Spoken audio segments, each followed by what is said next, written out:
اگلی اصطلاح وتواصوا بالحق، وہ یہاں ایک مکمل جامع اصطلاح کے طور پر آئی ہے، جو 10 مقامات پر اسی طریقے سے جوڑے کی شکل میں آئی ہے۔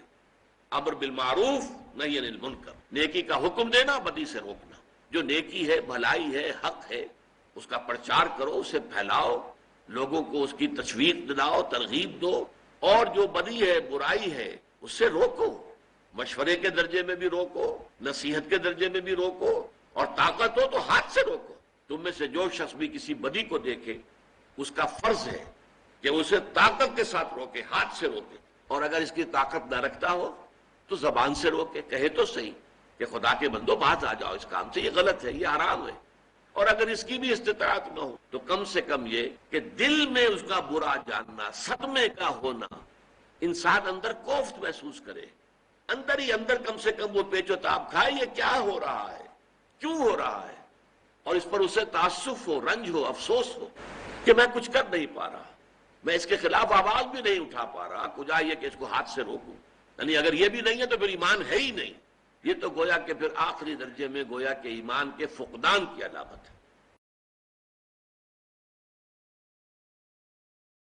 نحمده ونصلي على رسوله الكريم، اما بعد فاعوذ بالله من الشيطان الرجيم، بسم الله الرحمن الرحيم۔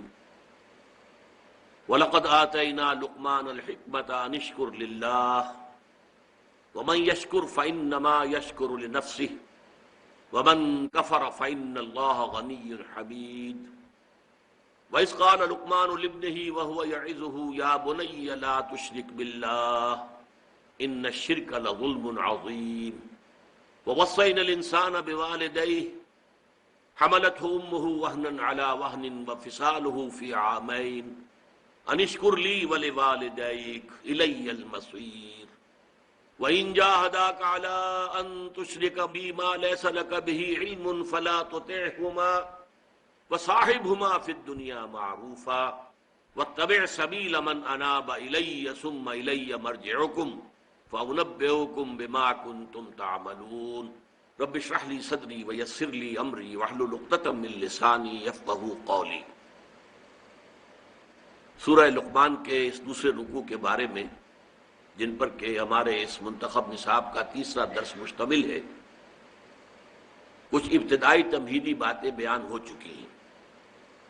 آخری بات جو بیان ہو رہی تھی اس کا ایک پہلو رہ گیا۔ حضرت لقمان کی شخصیت کے بارے میں یہ بات سامنے آ چکی، صحابہ کرام سے جو مروی ہے وہ یہ ہے کہ وہ سوڈان اور مصر کے درمیان نوبیا کا علاقہ، وہاں کے رہنے والے ایک شخص تھے، اور سیاہ فام تھے، پیشے کے اعتبار سے بڑھئی تھے، لیکن اللہ تعالیٰ نے حکمت سے نوازا تھا۔ اب آئیے ہم لفظ بلفظ مطالعہ شروع کریں۔ وَلَقَدْ آتَيْنَا لُقْمَانَ الْحِكْمَةَ أَنِ اشْكُرْ لِلَّهِ، اور ہم نے لقمان کو دانائی اور حکمت عطا کی کہ کر شکر اللہ کا۔ حکمت کے موضوع پر کچھ گفتگو ہو چکی ہے کہ حکمت کسے کہتے ہیں۔ جب انسان کی عقل سلیم فطرت سلیمہ کی روشنی اور رہنمائی میں سفر کرتی ہے تو اس سے جو حاصل ہوتا ہے وہ حکمت ہے۔ شکر کسے کہتے ہیں؟ شکر اصل میں ایک جذبہ ہے کہ جو کسی کے ساتھ اگر کسی نے خیر کیا ہو، بھلائی کی ہو، احسان کیا ہو، کسی تکلیف سے اس کو بچایا ہو، چھٹکارا دلایا ہو، تو ایک جذبہ پیدا ہوتا ہے انسان کے قلب کی گہرائی سے۔ اب اسے ہم جذبہ تشکر کہیں گے، جذبہ امتنان کہیں گے، یہ قلب کی گہرائی سے ابھرتا ہے اور پھر زبان پر بھی آتا ہے۔ آپ کا شکریہ، میں آپ کا شکریہ ادا کرتا ہوں۔ بہرحال یہ شے سمجھ لیجئے کہ شکر جو ہے در حقیقت یہ فطرت کی صحت کی علامت ہے۔ یہاں تک فرمایا حضور نے من لم یشکر الناس لا یشکر اللہ۔ یہ شکر ایسی شے ہے جو انسانوں کا شکر گزار نہیں ہے، وہ کبھی اللہ کا شکر گزار بھی نہیں ہو سکتا۔ فطرت مسخ ہو چکی ہے، کسی نے آپ کے ساتھ بھلائی کی اور آپ کے اندر سے وہ جذبہ تشکر ابھرا ہی نہیں، معلوم ہے فطرت کے سوتے خشک ہو چکے ہیں۔ اب اصل بات کیا ہے اس فطرت کے بعد؟ شکر کس کا؟ سب سے بڑی بات اللہ کا شکر۔ وَمَن يَشْكُرْ فَإِنَّمَا يَشْكُرُ لِنَفْسِهِ، اور جو کوئی شکر کرتا ہے وہ اپنے بھلے کو کرتا ہے۔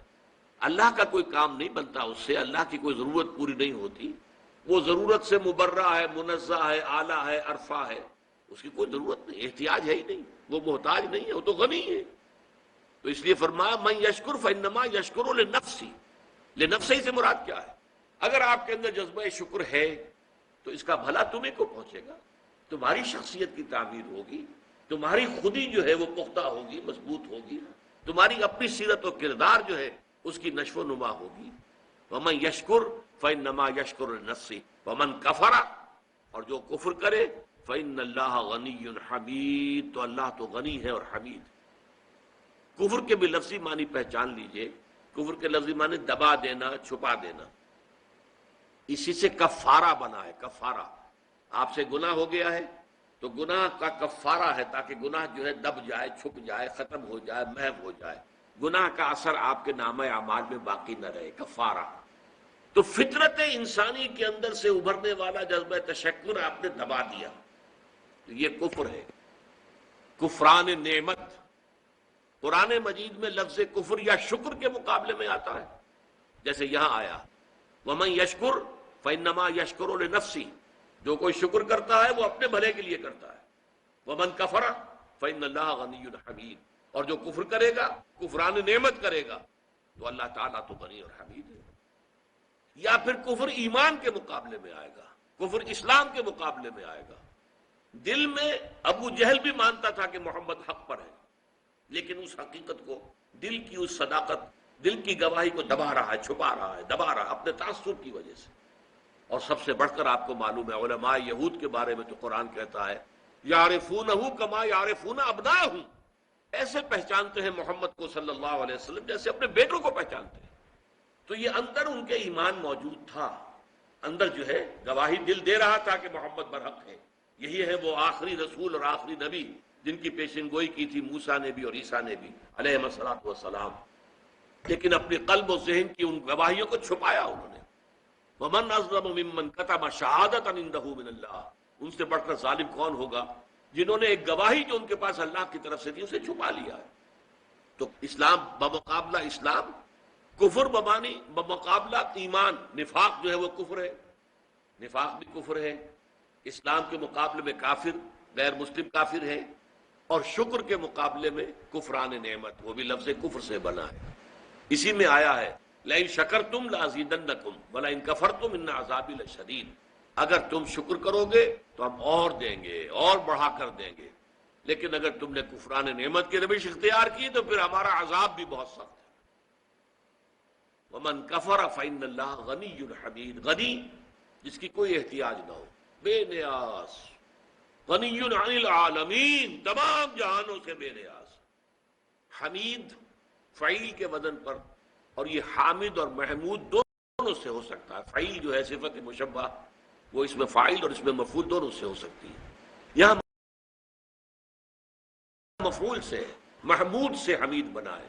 آپ اپنی ذات میں خود بخود ستودہ صفات، ایک خیر اور خوبی وہ ہوتی ہے جسے آپ ظاہر کریں، بیان کریں، ایک خیر اور خوبی اور حسن اور جمال اور کمال ایسا ہے کہ اسے بیان کرنے کی حاجت ہی نہیں، از خود روشن، اس کا جلال و کمال اتنا از خود ہویدہ ہے کہ اسے کسی کی حمد کی حاجت نہیں۔ وَإِذْ قَالَ لُقْمَانُ لِابْنِهِ وَهُوَ يَعِظُهُ يَا بُنَيَّ لَا تُشْرِكْ بِاللَّهِ، اے میرے بچے اللہ کے ساتھ شرک ہرگز نہ کیجو، ان الشرک لظلم عظیم، یقیناً شرک بہت بڑا ظلم ہے، بہت بڑی ناانصافی ہے۔ پہلی بات تو یہ سمجھیے کہ شرک کہتے کسے ہیں؟ اللہ کے ساتھ آلہہ شامل کر دیے گئے۔ اللہ الالہ، وہ تو ہے وہ ایک اللہ، اسے وہ بھی مانتے تھے سب کہ وہ ایک ہی اکیلا ہی ہے، لیکن یہ کہ اس کے ساتھ کوئی بیٹی ہے، بیٹے، کوئی نائبین، کوئی اس کے منہ چڑھے ہوئے مصاحبین، یہ ایڈ کر دیے گئے آلہہ کے طور پر کہ ان کی سفارش سے بیڑا پار ہو جائے گا قیامت میں۔ یہ ہے ان کا شرک، لا تشرک باللہ، اللہ کے ساتھ شریک نہیں۔ یعنی اب نوٹ کیجئے، اللہ تعالی کا حق ایک لفظ میں ہے، اس کے ساتھ شرک مت کرو، باقی ساری باتیں اس کے تابع ہو جائیں گی۔ لیکن اس شرک کی کیا کیا شکلیں ہیں، اس کی کیسی کیسی قسمیں ہیں، یہ بڑا اہم موضوع ہے اپنی جگہ پر۔ آج اس وقت تو صرف اتنا سمجھیے، اور ظلم کے حوالے سے، ظلم عربی میں کہتے ہیں وضع الشیء فی غیر محلہ، کسی شے کو اس کے اصل مقام سے ہٹا کر کہیں اور رکھ دینا، یہ ظلم ہے، ناانصافی ہے۔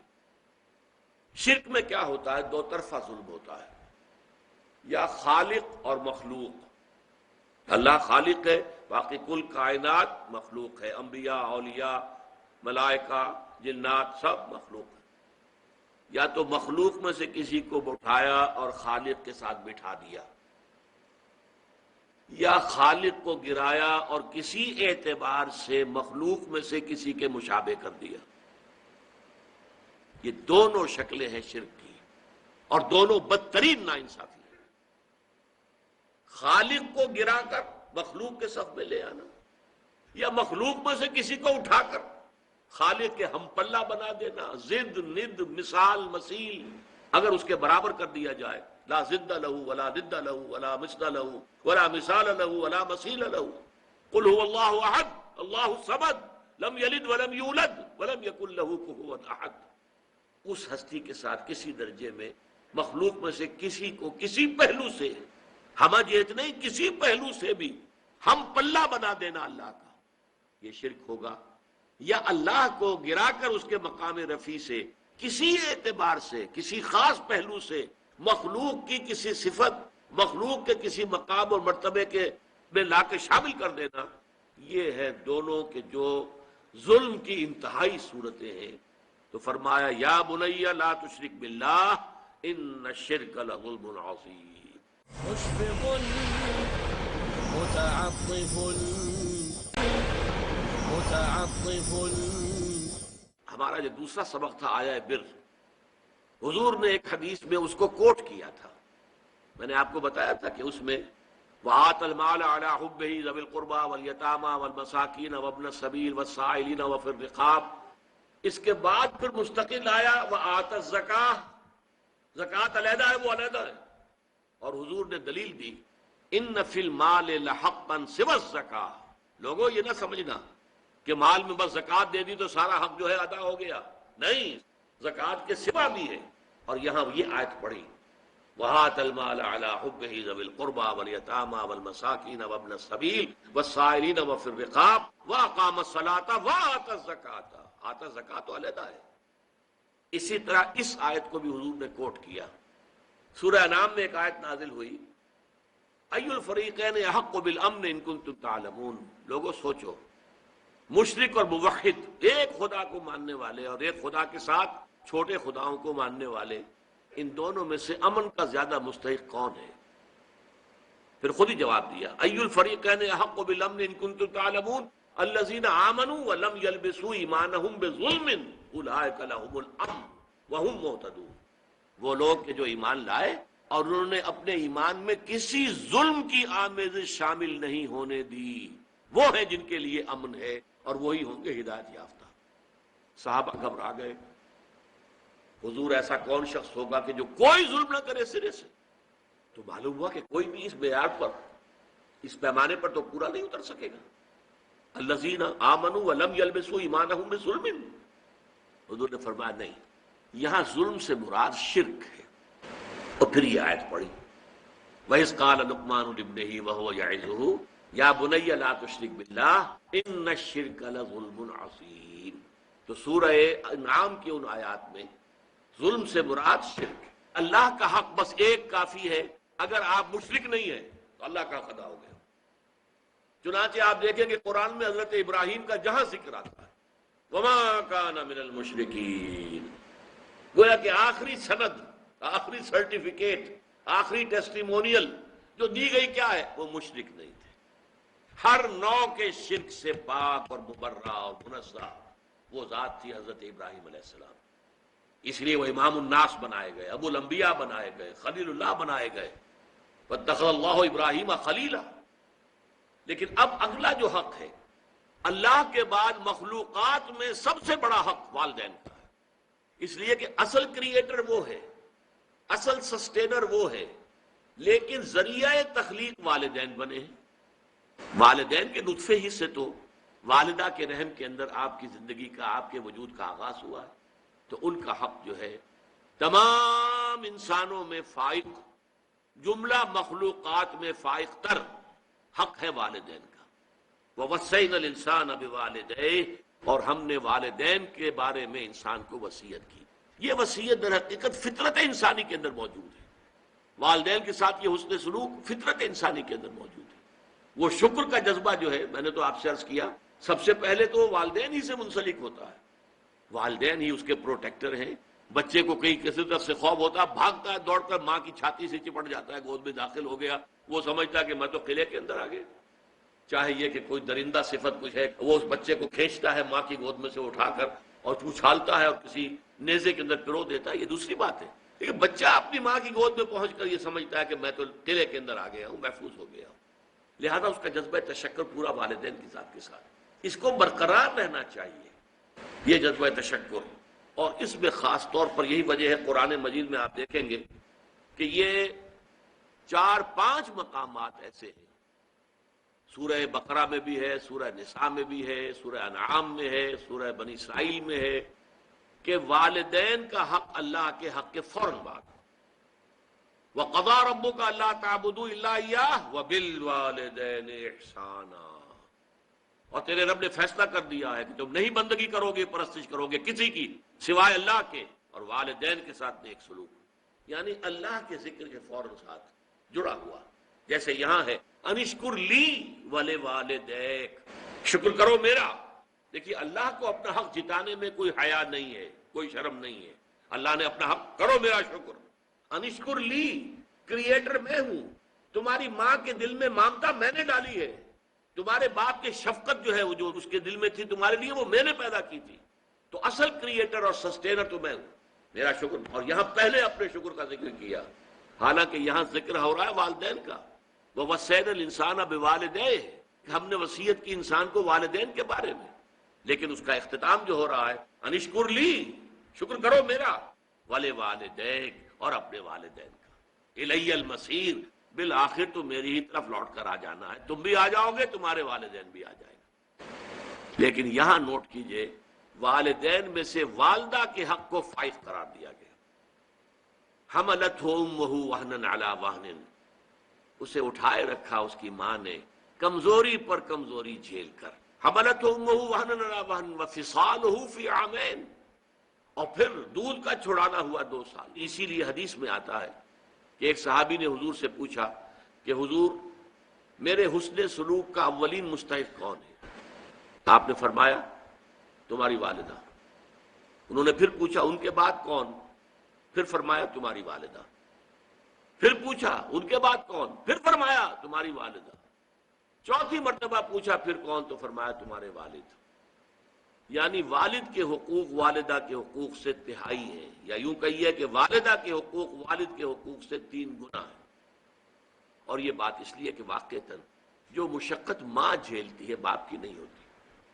رات کو بھی ماں جاگتی ہے بالعموم، وہ باپ کو تو چاہتی ہے کہ سویا رہے، اسے کل جا کے کام کرنا ہے، مزدوری کرنی ہے یا کچھ اور کرنا ہے، بچہ رو رہا ہے تو وہ ماں جو ہے وہ اپنی نیند حرام کرے گی، کوشش کرے گی کہ باپ کی نیند میں خلل نہ آئے۔ یہ سارا جو ہے بوجھ جو ہے اٹھایا ہے ماں نے، جسمانی طور پر بھی، ذہنی طور پر بھی، نفسیاتی طور پر بھی۔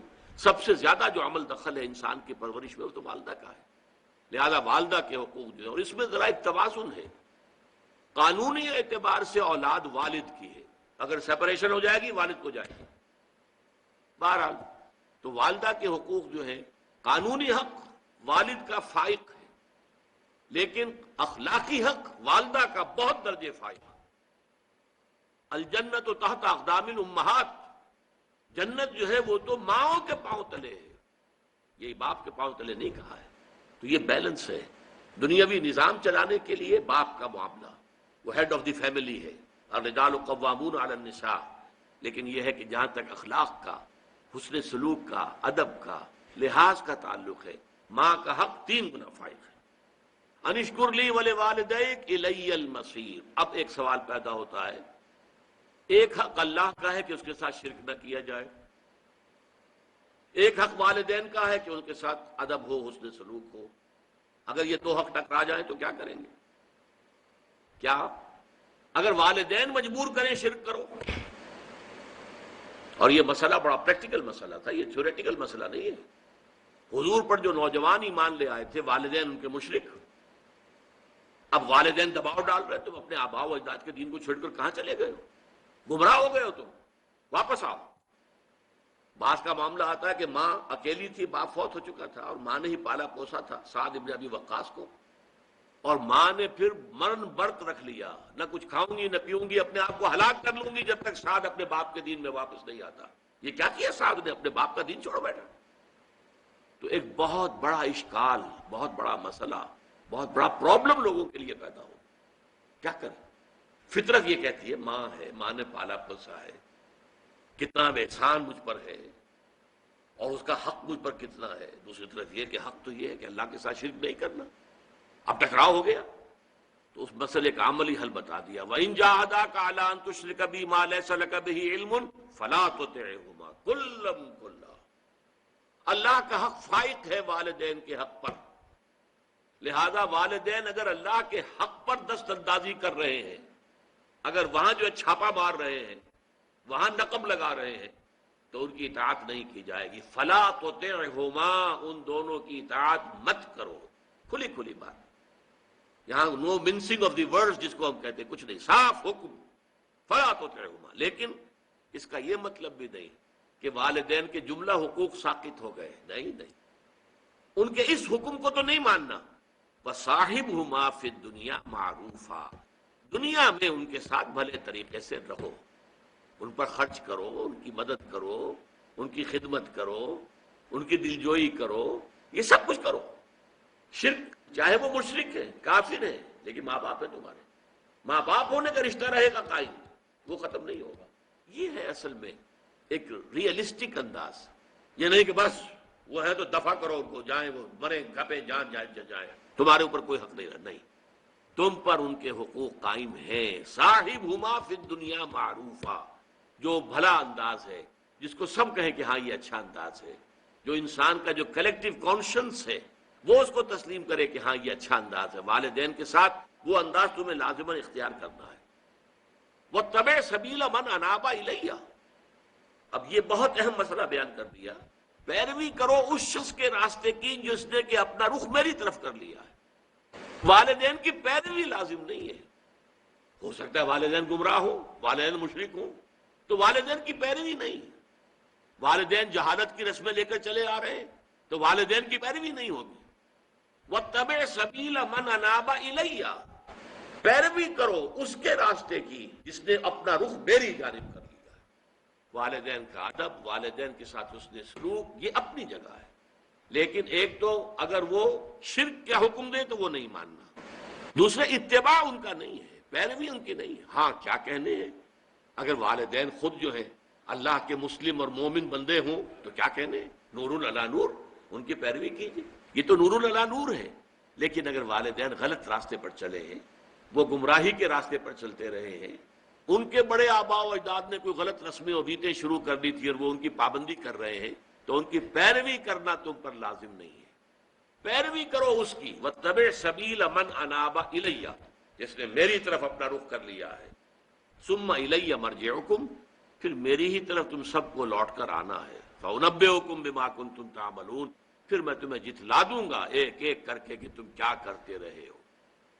یہ ہے درمیان میں کہ جو حضرت لقمان کی نصائح کے شروع ہونے کے بعد اللہ تعالیٰ کی طرف سے والدین کے حقوق کے ضمن میں، اور پھر اگر اللہ اور والدین کے حقوق آپس میں ٹکرا جائیں تو مسئلہ کیا ہوگا، اس کا حل کر دیا گیا۔ اس کے بعد بقیہ 4 آیات میں پھر حضرت لقمان کی نصیحتیں بیان ہوئی ہیں۔ مشفق متعطف طفل وَلَقَدْ آتَيْنَا لُقْمَانَ الْحِكْمَةَ أَنِ اشْكُرْ لِلَّهِ وَمَنْ يَشْكُرْ فَإِنَّمَا يَشْكُرُ لِنَفْسِهِ وَمَنْ كَفَرَ فَإِنَّ اللَّهَ غَنِيٌّ حَمِيدٌ۔ وَإِذْ قَالَ لُقْمَانُ لِابْنِهِ وَهُوَ يَعِظُهُ يَا بُنَيَّ لَا تُشْرِكْ بِاللَّهِ إِنَّ الشِّرْكَ لَظُلْمٌ عَظِيمٌ، إِلَى قَوْلِهِ يَا بُنَيَّ إِنَّهَا إِن تَكُ مِثْقَالَ حَبَّةٍ مِّنْ خَرْدَلٍ فَتَكُنْ فِي صَخْرَةٍ أَوْ فِي السَّمَاوَاتِ أَوْ فِي الْأَرْضِ يَأْتِ بِهَا اللَّهُ ان اللہ لطیف خبیر یا بنی اقم الصلاۃ وامر بالمعروف وانہ عن المنکر واصبر علی ما اصابک ان ذلک من عزم الامور۔ سورہ لقمان کے دوسرے رکوع کی کل 8 آیات ہیں۔ پہلے حصے کی جو 4 آیات ہیں نصف اول کی، ان میں سے صرف ایک آیت ہے کہ جو حضرت لقمان کی نصیحت پر مشتمل ہے جو انہوں نے اپنے بیٹے کو کی۔ باقی 3 آیات اللہ تعالیٰ کی طرف سے ہیں۔ پہلی آیت میں اللہ تعالیٰ نے انٹروڈیوس کرایا حضرت لقمان کو۔ ہم نے لقمان کو حکمت اور دانائی عطا کی تھی کہ کر شکر اللہ کا، اور جو کوئی شکر کرتا ہے وہ اپنے ہی بھلے کو کرتا ہے، اور جو کفران نعمت کی روش اختیار کرتا ہے تو اللہ تعالیٰ تو غنی ہے، اسے کسی کے شکر یا کسی کی طرف سے کسی بھی طرح کی حمد اور ستائش کی کوئی حاجت نہیں۔ اس کے بعد پھر وہ نصیحت آئی جو یوں کہیے کہ 100 نصیحتوں کی ایک نصیحت ہے۔ وَإِذْ قَالَ لُقْمَانُ لِابْنِهِ وَهُوَ يَعِظُهُ يَا بُنَيَّ لَا تُشْرِكْ بِاللَّهِ، اور یاد کرو جب کہ کہا تھا لقمان نے اپنے بیٹے سے جب کہ وہ اسے نصیحت کر رہے تھے، اے میرے بچے اللہ کے ساتھ کسی کو شریک مت ٹھہرائیو، ان الشرک لظلم عظیم، یقیناً شرک بہت بڑا ظلم ہے، بہت بڑی ناانصافی ہے۔ یہاں سے در حقیقت شکر کا جو ایک لازمی تقاضا ہے، ادائے حقوق، اگر کوئی آپ کے ساتھ کوئی بھلائی کر رہا ہے تو آپ بھی اس کے ساتھ بھلائی کرنی چاہیے۔ ہل جزاء الاحسان الا الاحسان قاعدہ ہے، کلیہ ہے، فطرت کی بدیہیات میں سے ہے۔ تو اسی میں سے ایک تقاضا نکلتا ہے کہ پھر اس کا ایک حق آپ پر قائم ہو جاتا ہے کہ جو حق آپ کو ادا کرنا ہے۔ اس کے بعد ادائے حقوق کا تذکرہ جو آیا تو اس میں والدین کا حق، مخلوق میں سب سے بڑھ کر جو حقوق ہیں انسان پر وہ والدین کے ہیں۔ خالق اگرچہ اللہ ہے لیکن تخلیق میں ذریعہ والدین بنے ہیں۔ پروردگار پالنہار رزاق اللہ ہے، لیکن یہ کہ انسان تک اس کی یہ تمام رزاقیت جو ہے وہ پہنچتی ہے والدین کے ذریعے سے۔ بچپن کے اندر وہی در حقیقت ذریعہ بنتے ہیں اس کے پالنے اور پوسنے کا۔ لیکن اس میں یہ ہے کہ اگر والدین کا یہ حق کہ ان کے ساتھ حسن سلوک کیا جائے، اس سے آگے بڑھ کر اللہ تعالیٰ کے حق پر دسترازی کرے اور انسان کو مجبور کرے کہ وہ اللہ کے ساتھ شرک کرے، تو صاف کہہ دیا گیا ان دونوں کا کہنا مت مان، میری ہی طرف تم سب کو لوٹنا ہے، تمہیں بھی اور تمہارے والدین کو بھی۔ پھر وہاں سب کو معلوم ہو جائے گا کہ حقیقت حال کیا تھی۔ دنیا میں تمہیں ان کے ساتھ حسن سلوک تو ضرور کرنا چاہیے، لیکن یہ کہ اطاعت اور اتباع کا معاملہ در حقیقت والدین کے لیے نہیں ہے، بلکہ واتبع سبیل من اناب الیہ، پیروی کرو اس شخص کے راستے کی جس نے اپنا رخ میری طرف کر لیا۔ لہذا اس میں ہے در حقیقت دوسری ہدایت کے جو سامنے آ گئی۔ اب پھر حضرت لقمان کی نصائح کا سلسلہ شروع ہو رہا ہے۔ یہ پہلے نصف کی آخری آیت اور دوسرا نصف جو ہے اس کی 4 آیات جو ہے مشتمل ہے حضرت لقمان کی نصائح پر۔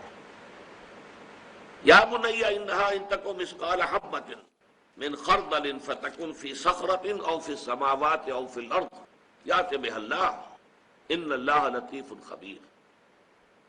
اے میرے بچے اگر ہو وہ، اور وہ سے مراد کیا ہے؟ انہا، یہ ہا جو ہے یہاں پر یہ ضمیر قصہ ہے، اس کا کوئی مرجع لفظاً موجود نہیں ہے کہ کس شے کی طرف یہ ضمیر اشارہ کر رہی ہے۔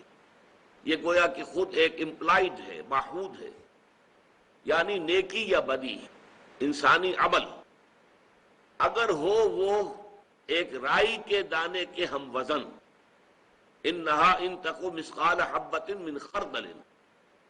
اب ظاہر بات ہے کہ یہ جو تشبیہات دی جاتی ہیں تو یہ ہر زبان کے بولنے والے اپنے مشاہدے کے اعتبار سے تشبیہات اخذ کرتے ہیں۔ مثلا رائی کا دانہ بہت چھوٹی چیز ہے، تو جہاں کسی شے کے بارے میں کہنا وہ بہت چھوٹی چیز ہے تو اسی رائے کے دانے کے ساتھ جو ہے تشبیہ دی جائے گی۔ یا ایک اور ذریعہ تھا عرب میں، یہ جو کیڑیاں ہوتی ہیں چھوٹی چھوٹی، ان کے انڈوں سے جب بچے نکلتے ہیں وہ ایسے اتنے چھوٹے ہوتے ہیں کہ بمشکل دیکھے جا سکیں، دکھائی نہیں دیتے، ان کو ذر کہتے ہیں، اور اس ذر سے لفظ ذرہ بنا ہے۔ تو یہ لفظ جو آتا ہے سورۃ الزلزال میں، فَمَنْ يَعْمَلْ مِثْقَالَ ذَرَّةٍ خَيْرًا يَرَهُ وَمَنْ يَعْمَلْ مِثْقَالَ ذَرَّةٍ شَرًّا يَرَهُ۔ مثقال کا لفظ یہاں بھی آیا ہے، وہاں بھی آیا ہے، ہم وزن ہونا۔ تو اگر نیکی یا بدی ذرے کے ہم وزن ہو یا رائی کے دانے کے ہم وزن ہو، فَتَكُنْ فِي صَخْرَةٍ، پھر خواہ وہ کسی چٹان میں ہو، کسی پہاڑ کی کوہ میں داخل ہو کر وہ عمل کیا گیا ہو، او فی السماوات، یا وہ آسمانوں میں ہو، فضا کی پہنائیوں میں یا خلا کی وسعتوں میں کہیں وہ عمل کیا گیا ہو، او فی الارض، یا زمین میں سرنگ لگا کر کئی گہرائی میں جا کر وہ کام کیا گیا ہو، یاتِ بہ اللہ، اللہ اسے لے آئے گا۔ لے آئے گا سے مراد کیا ہے؟ یعنی اللہ تعالیٰ اس کی جزا یا سزا دے گا، اس کا حساب کتاب ہوگا۔ اعمال انسانی جو ہے وہ ضائع ہونے والی شے نہیں ہے۔ اب یہ دوسرا مسئلہ ہے حکمت کا، جو یہاں زیر بحث آ رہا ہے۔ حکمت کے بارے میں جو پہلی نشست تھی اس رکوع کے بارے میں نے عرض کیا تھا، حکمت فطرت سلیمہ اور عقل سلیم کے امتزاج سے وجود میں آتی ہے۔ فطرت اپنی سلامتی پر برقرار ہو، کج نہ ہو گئی ہو، ٹیڑھی نہ ہو گئی ہو، پرورٹڈ نہ ہو گئی ہو، مست نہ ہو گئی ہو، اور عقل وہ بھی صحیح سمت میں سفر کر رہی ہو، عقل سلیم ہو، اس پر خواہشات کے پردے نہ پڑ گئے ہوں، شہوات نے کوئی پٹی نہ باندھ دی ہو، تعصب کی پٹی نہ بند گئی ہو، تو اب یہ فطرت سلیمہ اور عقل سلیم مل کر حکمت تک رسائی حاصل کرے۔ اب میں نے عرض کیا تھا کہ فطرت کا تقاضا کیا ہے؟ جذبہ شکر، تشکر، کہ اگر آپ کے ساتھ کوئی بھلائی کرے تو آپ کے دل میں اس کے لیے خاص قسم کا تشکر و امتنان کا جذبہ پیدا ہونا چاہیے۔ یہ فطرت ہے۔ نہیں ہوتا ہے تو اس کا مطلب ہے فطرت مسخ ہو گئی، فطرت کے سوتے خشک ہو گئے۔ آپ کو معلوم ہے کہ کنویں کے اندر پانی کے سوتے آتے ہیں، ادھر ادھر سے پانی آتا ہے، لیکن یہ کہ اگر سوتے ہی خشک ہو گئے ہوں تو پانی کہاں سے نکالیں گے آپ؟ تو فطرت کے سوتے خشک ہو گئے ہوں تو آدمی بے حس ہو جائے گا، ناشکرا ہوگا، اسے احساس ہی نہیں ہوگا کہ کسی نے اس کے ساتھ کوئی بھلائی کی ہے۔ فطرت اگر ہے تو شکر کا جذبہ لازماً پیدا ہوگا۔ اب عقل کا کام کیا ہے؟ وہ اپنے محسن حقیقی کو پہچانے، میرا اصل منعم کون ہے، اصل محسن کون ہے، میرا خالق کون ہے، میرا رب کون ہے۔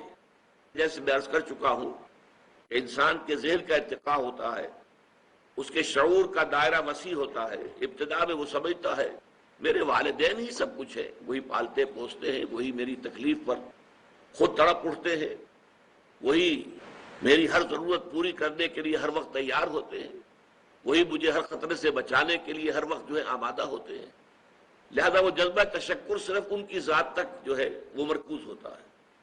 پھر جیسے جیسے شعور کا دائرہ وسیع ہوتا ہے، کنبہ، قبیلہ، خاندان، ملک، قوم، پھر یہ پوری کائنات، یہ ہوائیں جو چل رہی ہیں اور یہ سورج کی جو تمازت اور حرارت ہے، ان سب سے جو ہے ہماری فصلیں پکتی ہیں، بارشیں ہوتی ہیں۔ گویا کہ یہ ربوبیت کا ہمارا سب سے بڑا ذریعہ یہ ہے۔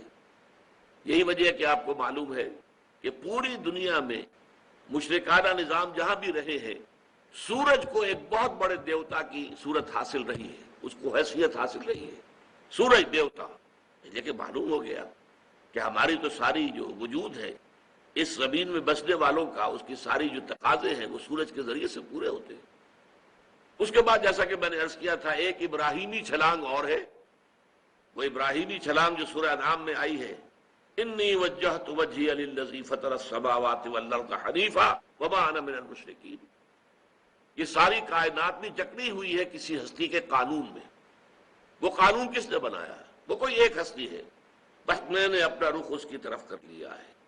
یہاں نتیجہ کیا نکلا؟ انشکر للہ، تمہارے شکر کا اب اصل مستحق کون ہے؟ اللہ ہے۔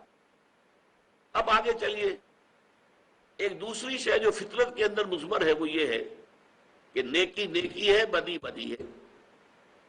جیسا کہ میں نے اس وقت عرض کیا تھا، بدیہیات فطرت جنہیں ہم کہتے ہیں، جو چیزیں بالکل از خود روشن ہیں، از خود واضح ہیں،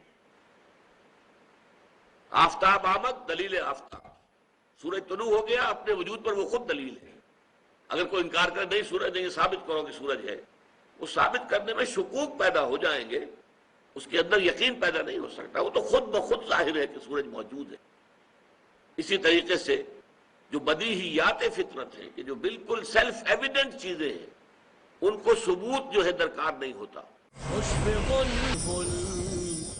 انی وجہت وجہی للذی فطر السماوات والارض حنیفا وما انا من المشرکین، یہ ساری کائنات بھی جکڑی ہوئی ہے کسی ہستی کے قانون میں۔ وہ قانون کس نے بنایا ہے؟ وہ کوئی ایک ہستی ہے، بس میں نے اپنا رخ اس کی طرف کر لیا ہے۔ یہاں نتیجہ کیا نکلا؟ انشکر للہ، تمہارے شکر کا اب اصل مستحق کون ہے؟ اللہ ہے۔ اب آگے چلیے، ایک دوسری شے جو فطرت کے اندر مضمر ہے وہ یہ ہے کہ نیکی نیکی ہے، بدی بدی ہے۔ جیسا کہ میں نے اس وقت عرض کیا تھا، بدیہیات فطرت جنہیں ہم کہتے ہیں، جو چیزیں بالکل از خود روشن ہیں، از خود واضح ہیں۔ آفتاب آمد دلیل آفتاب، سورج طلوع ہو گیا، اپنے وجود پر وہ خود دلیل ہے۔ اگر کوئی انکار کرے نہیں سورج نہیں، ثابت کرو کہ سورج ہے، وہ ثابت کرنے میں شکوک پیدا ہو جائیں گے، اس کے اندر یقین پیدا نہیں ہو سکتا، وہ تو خود بخود ظاہر ہے کہ سورج موجود ہے۔ اسی طریقے سے جو بدیہیات فطرت ہیں، کہ جو بالکل سیلف ایویڈنٹ چیزیں ہیں، ان کو ثبوت جو ہے درکار نہیں ہوتا۔ آپ کے علم میں ہوگا کہ ایک بہت بڑی کتاب لکھی گئی تھی، کانٹ نے لکھی تھی، کرٹیک آف پیور ریزن، اور اس نے ثابت کیا تھا کہ اللہ کے وجود کے لیے، خدا کے وجود کے لیے کوئی منطقی دلیل جو ہے وہ موجود نہیں ہے۔ جو دلیل بھی دی جاتی ہے اسے منطق ہی کاٹ دیتی ہے۔ ان الحدید بالحدید یفلح، لیکن اس نے پھر بعد میں ایک اور کتاب لکھی۔ اب یہ بھی ہو سکتا ہے کہ وہ ماحول کے دباؤ کے تحت لکھی ہو، کہ اس کے خلاف بڑے جذبات جو ہیں وہ پیدا ہو گئے کہ خدا کا تو اس نے انکار کر دیا گویا کہ۔ پھر اس نے لکھا ہے کرٹیک آف پریکٹیکل ریزن، اور کہا کہ پریکٹیکل زندگی کا جو ہمارا حصہ ہے عملی، اس کے لیے خدا کا ماننا ناگزیر ہے، لازمن ہے، اس لیے کہ مورل لا ودن، ہمارے اندر جو ہے مورل لا وہ موجود ہے۔ The starry heavens above and the moral laws within، ہمارے سروں کے اوپر یہ جو ستاروں بھرا آسمان ہے، یہ اللہ کے وجود پر شاہد ہے۔ منطق سے ثابت نہیں ہوتا اللہ، لیکن اللہ تعالیٰ ان آیات کے حوالے سے ثابت ہوتا ہے۔ اور مورل لا ودن، یہ مورل لا کہ خیر خیر ہے، شر شر ہے، نیکی نیکی ہے، بدی بدی ہے، اچھائی اچھائی ہے، برائی برائی ہے۔ اس میں بھی اگر کوئی شخص ثابت کرنا مطالبہ کرے، ثابت کرو، ثابت کرو کہ سچ بولنا اچھا ہے، ثابت کرو کہ جھوٹ بولنا برا ہے، تو اس بحث کے اندر تو الجھ تو جائیں گے، بات حل نہیں ہوگی۔ اس لیے کہ یہ چیزیں ہیں فطرت کی بدیہیات میں سے۔ اپنے سر ذرا جھکاؤ، اپنے دل کو ٹٹولو، اپنے باطن میں جھانکو، اپنے من میں ڈوب کر پا جا سراغ زندگی، اور اس کے بعد تمہیں اگر معلوم ہو کہ واقعی بات صحیح ہے، خیر خیر ہے، شر شر ہے، نیکی نیکی ہے، بدی بدی ہے۔ آج کل تو آپ کو معلوم ہے کہ ایک مقولہ عام بھی ہے، nothing is good or bad, only thinking makes it so۔ یہ بہت بڑا گویا کہ اخلاق کے تمام نظام کو تلپٹ کر دینے والا قول ہے۔ نہ کوئی خیر خیر ہے، نہ کوئی شر شر ہے، یہ تو ہمارے سوچنے سے ہم نے سوچ لیا کہ یہ خیر ہے، اور ہم نے سوچ لیا کہ یہ شر ہے، گویا کہ یہ سب کچھ ہماری سوچ کا نتیجہ ہے۔ معاذ اللہ معاذ اللہ، یہ پورے نظام کو تلپٹ کر دینے والا، اخلاقیات کی جو ہے جڑیں کھود دینے والی بات ہے۔ لیکن یہ اس وقت عام طور پر لوگوں کی زبان پر یہ جملہ ہوتا ہے، nothing is good or bad, only thinking makes it so۔ نہیں، گڈ اور ایول، اچھائی اور برائی، یہ در حقیقت مستقل اقدار ہیں، اور نفس انسانی کے اندر ودیعت شدہ موجود ہے۔ نفس انسانی کے اندر، یہ نوٹ کر لیجئے، اس لیے کہ قرآن مجید کی ایک عظیم سورت جو ہے والشمس وضحاها، اس کا مرکزی مضمون یہ ہے وَنَفْسٍ وَمَا سَوَّاهَا فَأَلْهَمَهَا فُجُورَهَا وَتَقْوَاهَا قَدْ أَفْلَحَ مَنْ زَكَّاهَا وَقَدْ خَابَ مَنْ دَسَّاهَا۔ یہ مرکز ہے اس کا، یہ عمود ہے۔ شاہد ہے وہ نفس، یا قسم ہے اس نفس کی، اور جو اللہ نے اس کو بنایا، سنوارا، تسویہ کیا، اسے درست کیا، نک سکھ سے درست کیا، اور پھر اس میں الہامی طور پر فجور اور تقوی کا علم کہ یہ بات اچھی ہے، یہ بری ہے۔ یہ تقوی کی بات ہے اور یہ فجور اور فسوق کی بات ہے. یہ ہم نے الہامی طور پر ودیت کر دیا. اچھا، پہلی بات تو یہ ہو گئی، یہ تو ہے فطرت کی بات. اب عقل کی بات آتی ہے اس میں. عقل جو ہے وہ یہ دیکھتی ہے اس کائنات کے اندر اپنے مشاہدے کی بنیاد پر، اس پوری کائنات میں کوئی شے بیکار، بے مقصد، بے نتیجہ نہیں ہے. گھاس کے ایک تنکوں کے بھی آپ نہیں کہہ سکتے کہ یہ بیکار ہے. ہر شے کا اپنا ایک فنکشن ہے. یہ کیڑیاں جو ہیں یہ بھی کوئی فنکشن پورا کر رہی ہیں. ہر شے، ہر مخلوق، چھوٹی بڑی، ہر شے کا کوئی نہ کوئی جو ہے نتیجہ ہے، نتیجہ خیز ہے. کار عبث یہاں نہیں ہے. ربنا ما خلقت ھذا باطلا، پروردگار تو نے یہ سب کچھ بیکار پیدا نہیں کیا ہے.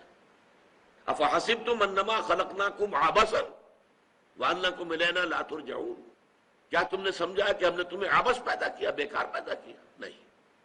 جب کائنات میں کوئی شے بیکار نہیں تو یہ نیکی اور بدی کا جو سلسلہ ہمارے اندر موجود ہے، اس کا نتیجہ ہمیں اس دنیا میں نکلتا نظر نہیں آتا. نیکوکاروں کے لیے بس اوقات تکالیف ہیں، مصائب ہیں، مشکلات ہیں. سچ بولیے، ہو سکتا ہے کہ آپ کو جیل جانا پڑے، اور جھوٹ بولے تو آپ جیل جانے سے بچ سکتے ہیں. آپ اگر کوئی کلمہ خیر کہتے ہیں، ہو سکتا ہے ریزنٹمنٹ ہو، شدید جو ہے آپ کے خلاف رد عمل آئے. اگر کسی کو کسی بات پر ٹوک دیتے ہیں، غلط بات پر، تو پھر تو یہ ہے کہ اپنی عزت بچا کر وہاں سے جانا شاید مشکل ہو جائے. اور دنیا کے اندر جن کے کوئی اسکروپلز نہیں ہے، کوئی اصول نہیں ہے، کوئی اسکروپلز نہیں ہے، کوئی اصول نہیں ہے، بلکہ یہ کہ داؤ جو لگ جائے، جس وقت لگ جائے، جس طور سے لگ جائے، داؤ لگاؤ. حلال حرام، غلط صحیح، جائز ناجائز، اس سے کوئی بحث نہیں. وہ عیش کر رہے ہیں، دندناتے پھر رہے ہیں. ان کی آج کل عزت بھی ہے. جانتے بھی ہیں کہ ان صاحب کے پاس جو رقم آئی ہے یہ سب کی سب اسمگلنگ کی ہے، یا ان کے پاس جو دولت نظر آ رہی ہے یہ سب ہیروئن کی ٹریڈ کی ہے. لیکن پھر بھی عزت انہی کی ہے، سلام انہی کو کیا جاتا ہے. نیکوکاروں کے لیے یہاں پر 2 وقت کی سوکھی روٹی مشکل ہے. لہذا معلوم ہوا کہ اس اعتبار سے، مورل لا کے اعتبار سے، یہ دنیا نامکمل ہے. فزیکل لا کے اعتبار سے یہ مکمل ہے.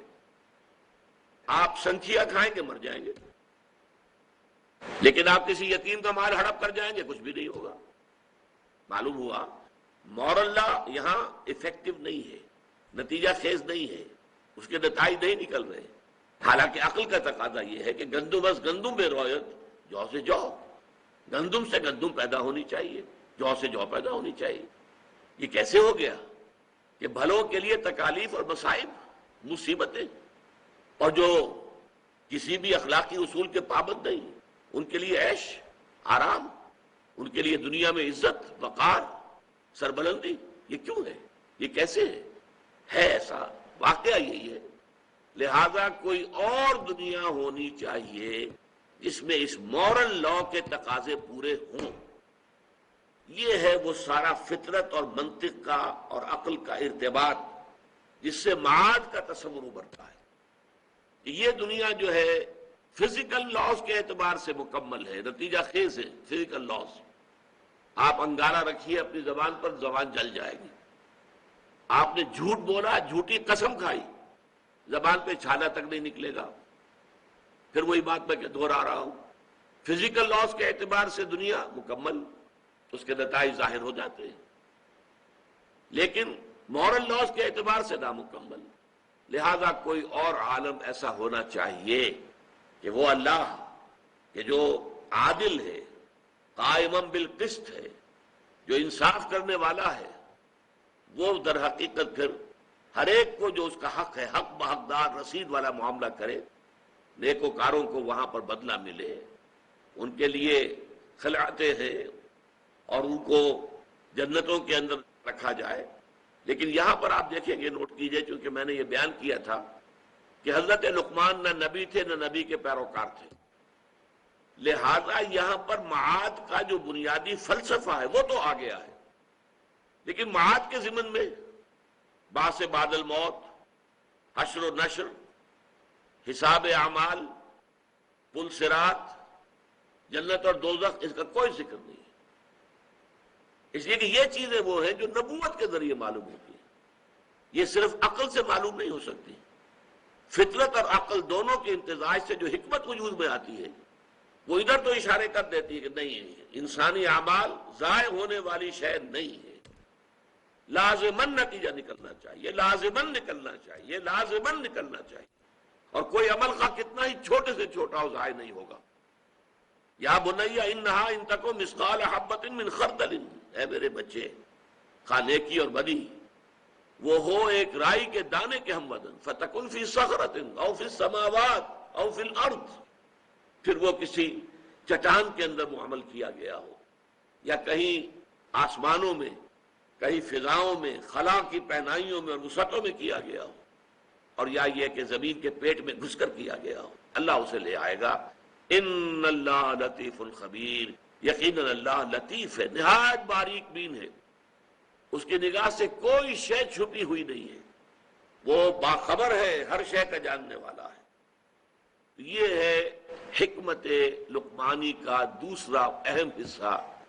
پہلا انشکر للہ، اور اللہ تعالیٰ کی شکر کا تقاضا کیا ہے؟ لا تشرک باللہ، اللہ کے ساتھ شرک مت کرنا، ان الشرک لظلم عظیم، وہ بھی فطرت انسانی اور عقل سلیم، ان دو کے امتزاج سے وجود میں آنے والے نتائج تھے۔ رب رحیم مشفق متعطف لا